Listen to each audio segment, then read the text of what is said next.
আসসালামু আলাইকুম সম্মানিত দর্শক, আজকে আমরা ইনসুলেশন টেস্ট কিভাবে করে বিভিন্ন কোম্পানি অথবা কন্ট্রাক্টরের আন্ডারে আমরা কাজ করে থাকি। সেখানে ব্রেকার টিপ করে, সেটা ইনসুলেশন ড্যামেজ থাকার কারণে অথবা শর্ট সার্কিটের কারণে। তো আজকে আমরা ইনসুলেশন টেস্ট করব, যেটা আমরা মেগার মিটারের মাধ্যমে করে থাকি। এটা হলো আমাদের মেগার মিটার, যেটা আমাদের এটার দ্বারা ইনসুলেশন টেস্ট করা হয়। এটা হলো ইনসুলেশন টেস্টের একটা মেশিন।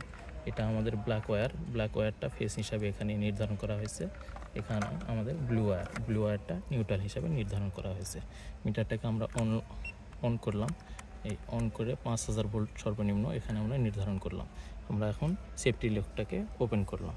এখন আমাদের এখানে আসবে যে আমরা কত পর্যন্ত এটা ইনসুলেশন ভালো আছে। তো আমাদেরকে ইনসুলেশন ভালো দেখতে হবে কতটুকু আছে। এই আমাদের এখন চালু হয়ে গেল মেগার আস্তে আস্তে উঠতেছে। এটা যত তাড়াতাড়ি উঠবে তত ভালো, এটা যত সুন্দর ইনসুলেশন থাকবে তত তাড়াতাড়ি উঠবে। এটা আমাদের পরীক্ষা করা হচ্ছে এখন মেগারটা সাধারণত ইনসুলেশন টেস্টের জন্য আমরা পরীক্ষা করে থাকি। এটা যদি আমাদের সুন্দর থাকে, ইনসুলেশন গুড থাকে, গুড কোয়ালিটিতে থাকে, তাহলে সুন্দরভাবে আসবে। আর যদি ইনসুলেশন ড্যামেজ থাকে অথবা কোথাও শর্ট সার্কিট থাকে, তাহলে এই ইয়াটাকে শর্ট সার্কিট দেখাবে। এখানে আমাদের ইয়াটা লাল হবে এবং এখানে শর্ট সার্কিট দেখাবে।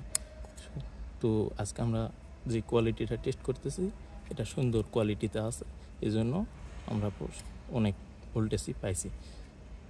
তো আমরা আজকে এই পর্যন্তই। ধন্যবাদ সবাইকে।